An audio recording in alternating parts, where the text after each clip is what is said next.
ابن جوزي فضحني قدام الناس. عمري ما كنت أتخيل اللي عمله. أنا أساساً لحد دلوقتي مصدومة فيه، ومش قادرة أصدق إنه يعمل كده أبداً لحد دلوقتي. وعلشان تفهموا القصة لازم أحكي لكم من الأول. أنا كنت متجوزة، وللأسف بعد 7 سنين اتأكد فيهم طليقي إني مش بخلف وعندي مشاكل في الرحم. قرر إنه يطلقني. أنا ما كنتش شغالة وما عنديش أي مورد رزق، وللأسف ما بعرفش أشتغل.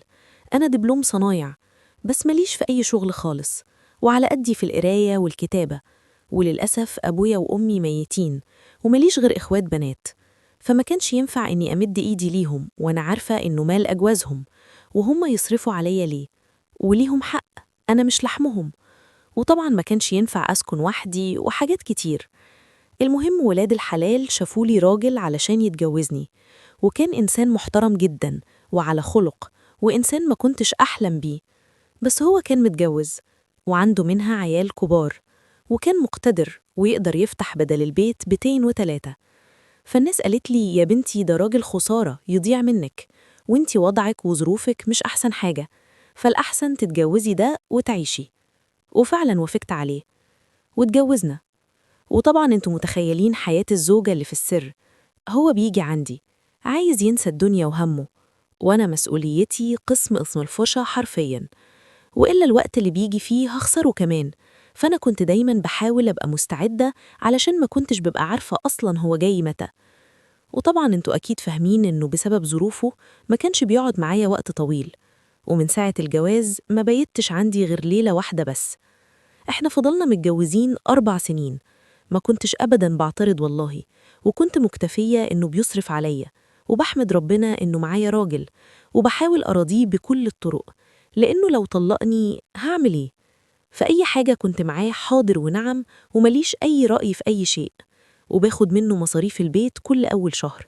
وهو كان كريم جداً معايا، وكنت بقوله: أرجوك بلاش ترميني في الشارع، وأرجوك بلاش تطلقني. المهم عدت الأيام، وبصراحة ضاق بيا الحال قوي.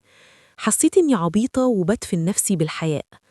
الموضوع ابتدي لما لقيت ناس على النت اتعرفت عليهم، وأنا كنت داخلة النت أتسلى واملي وقتي اللي كله فراغ، وابتديت أحكي للناس ظروفي. والصراحة ابتدى يحصل جوايا رفض الحالي، وابتديت أتمرد وأحس إني حالتي وحشة قوي، وياريتني ما رضيت باللي أنا فيه. وإيه اللي جنني أخد راجل بالوضع ده؟ وفضل الغضب يزيد، لكن ما كنتش بعبر عنه أبداً، لحد ما ظهر في حياتي أكرم، شاب قريب من سني، وكان رهيب، حلو قوي في كل حاجة. أقسم بالله حبيته وبجنون، وما كنتش متخيلة إنه في راجل ممكن يكون موجود كده، وقابل بوضعي وكل حاجة. وكنت واخدة قرار إني أطلب الطلاق وروح أتجوز أكرم. لكن في يوم غريب خبط عليا الحج، ولقيت وشه متغير، وسألني بحزم: انتي تعرفي أكرم؟ قلت له: إيه؟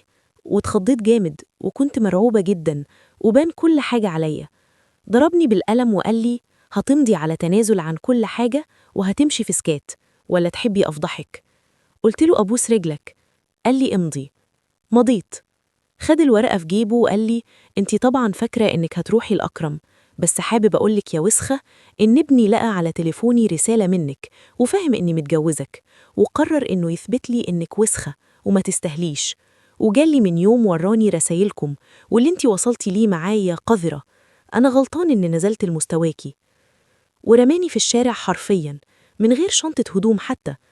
أختي ربنا يسترها خدتني عندها، وفضلت سنة كاملة بحاول أستوعب إن كل حاجة راحت من إيدي بسبب ابن جوزي. أنا اتعلمت الدرس، بس بعد ما خدت ألم عمري ما هقدر أنساه أبدا. القصة لحد هنا خلصت، بس قصصنا على القناة لسه ما خلصتش. لو عجبتك الحلقة ما تنساش تدوس لايك، وتأكد إن كل حلقاتنا هتكون من مواقف اجتماعية معاشة وحصلت فعلا. لو حابب تنورنا وتسمعنا تاني هيكون شرف لينا إنك تعمل متابعة. وعايزة أعرف رأيكم، هي اللي غلطانة ولا ابن جوزها اللي وقعها ورتب كل حاجة، وهي كانت بتدور على حياة كريمة وبس؟ مستنية أسمعكم.